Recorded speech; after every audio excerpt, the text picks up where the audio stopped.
In mid-September 2018, I rescued 2 ponies from an auction where they would have been heading to the kill pen if no one else had bid on them.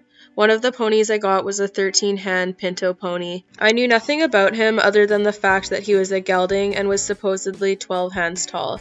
Everything else was a mystery.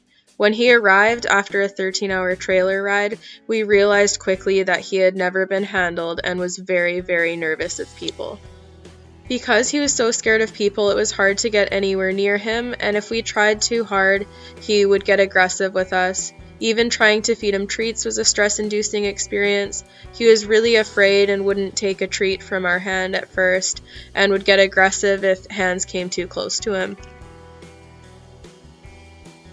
Initially, we thought he was only 2 years old because that's what his auction intake papers had said, but after we eventually had the vet look at his teeth and see which baby teeth he had lost, we realized that he would be turning 4 in the year of 2019. We spent a lot of time just hanging out near the stall and being around him, so he had to get used to us from further away, and eventually it got to the point where he would take treats out of our hands, but again, because he was so afraid, he was quite aggressive about it and would be very nervous while he was doing it, so we had to be very patient with him and spend lots of time just trying to inch closer and get him comfortable with being just that little bit closer to him. We decided on the name Simon for him because he had arrived without a name, and it was just something that I thought was really cute and suited him, and it stuck. Getting Simon comfortable enough to take treats politely from hands took a very long time. He took them aggressively and would immediately step back because he was just so terrified, and it took even longer to get to the point where he was comfortable with us handling him or petting him at all. I was limited in what I could do with him to get him comfortable with people because of quarantine and the fact that he was in a stall with another horse. So I started working, teaching him using treats to stick his nose into the halter for a treat, and eventually I got the halter over one ear, but he was too scared and would step back. It took a while before I got the halter on all the way. This took several days of trying and teaching him to put his nose into the halter for a treat, and eventually it paid off and I got the halter on him.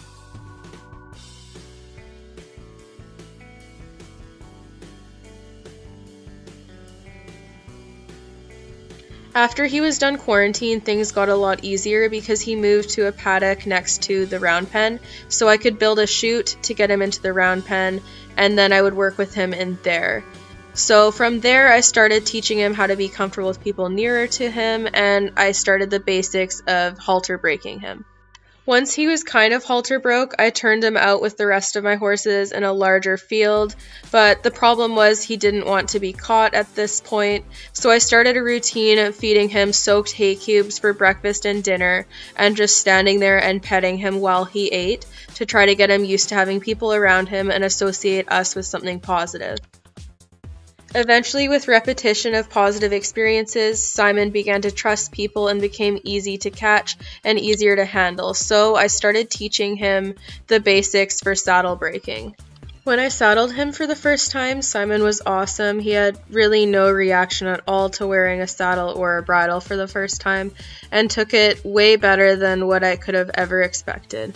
For starting Simon under saddle with a rider, I decided to do it myself because of his history and the fact that he was so nervous when we got him. He just simply was not suitable or safe for a child to start. I'm 5'4" and I'm very light, and with his weight he can easily carry me. I just have very long legs, so in the following clips I will look pretty ridiculous, but from a weight standpoint and from a pony health standpoint, it's completely and utterly fine. Once again, Simon was a trooper with having a rider introduced. He was super smart. I taught all of the leg and rein cues from the ground, so when I got on, he had a good idea of how they worked, and we just kind of fine-tuned them and got him used to carrying the weight, but he was absolutely phenomenal.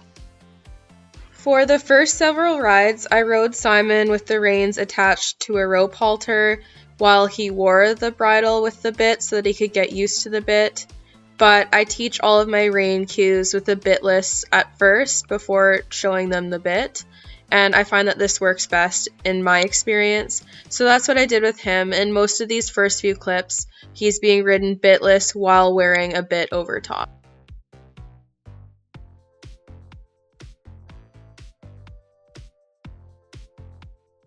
Simon's first few rides were very light rides. I didn't do too much with him. They didn't take very long, and sometimes he would have weeks in between the rides and we would just do groundwork.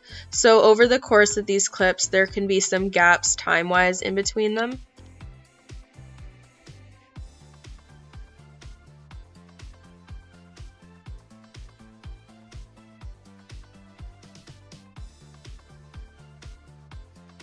For the first 5 or so rides, I only did walk and trot, and I started introducing things like ground poles and different sorts of patterns that we would do while riding to get him better at steering, and better transitions for walk to trot and trot to walk and walk to halt.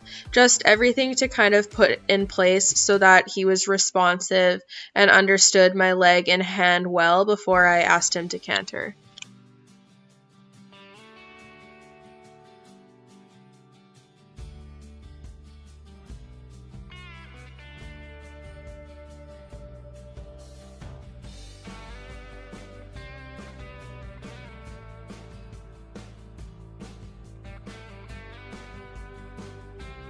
As Simon grew more comfortable with trotting and steering, I decided it was time to introduce the canter.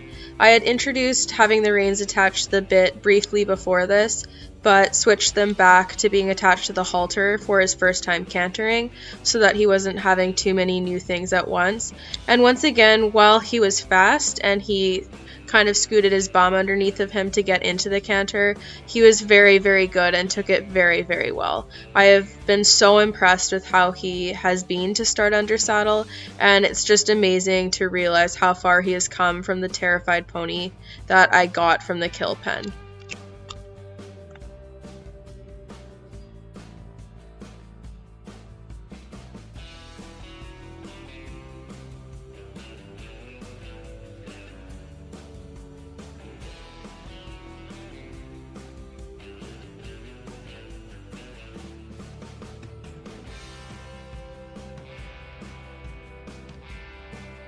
We still had lots of work to do on the ground with introducing him to all sorts of new things like tarps, raised poles, liver pools, and generally speaking, I introduced all of these things on the ground first and then I show it to them under saddle. Simon was very nervous of the liver pool at first, but eventually he would walk over it.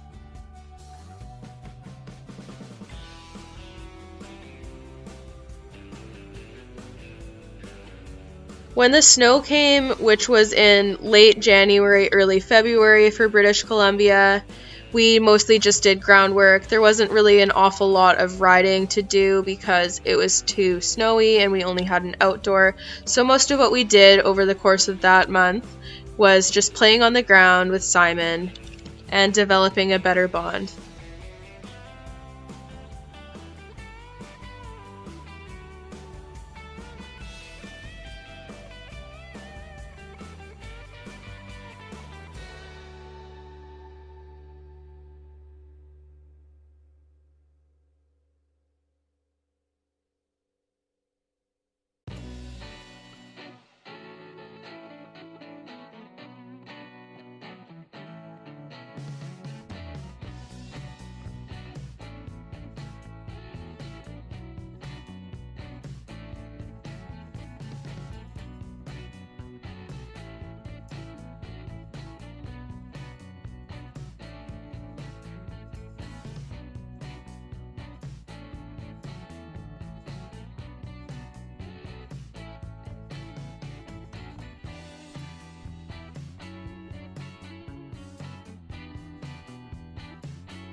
I'm actually crying.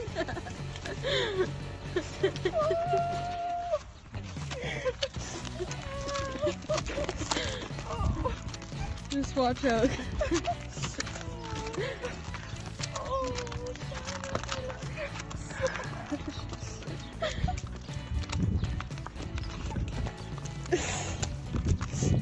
She's crying. Yeah. So much.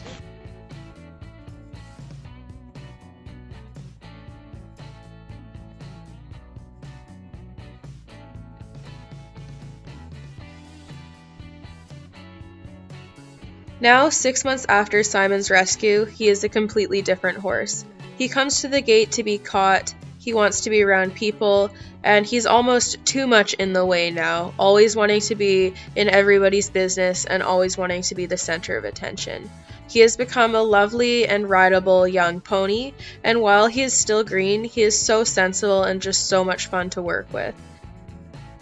He went from being a horse who is terrified of blankets and would run away from them, who is terrified of being touched and would run away or attack people if he felt threatened, to a horse that can easily be caught, blanketed, brushed, and handled.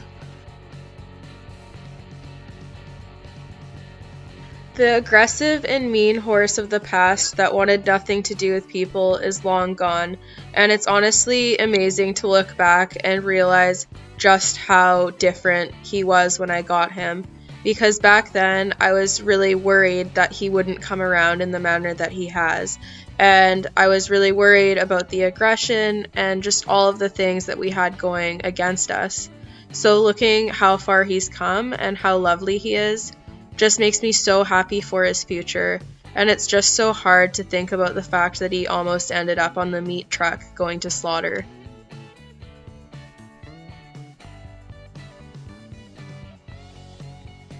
Recently, I've started taking Simon off property a lot for trail rides and to go schooling places, so he's started to get more used to the trailer and hauling and is starting to become a trailering pro, along with everything else. All of these are important skills for his future career as a show pony, so I'm doing my best to get him used to all sorts of different things so that he can eventually become safe for a child. Most recently, Simon went to Thunderbird Show Park for his first off-property schooling day, and he was phenomenal. Simon is well on his way to becoming an incredible show pony, and I cannot wait for the day that a kid can enjoy riding him and loving on him. I think Simon is proof of how incredible rescue horses can be, and how talented horses can find themselves in dire situations, like the kill pen. I hope Simon's story pushes some of you to consider adopting next time you are looking to add a pet to your household.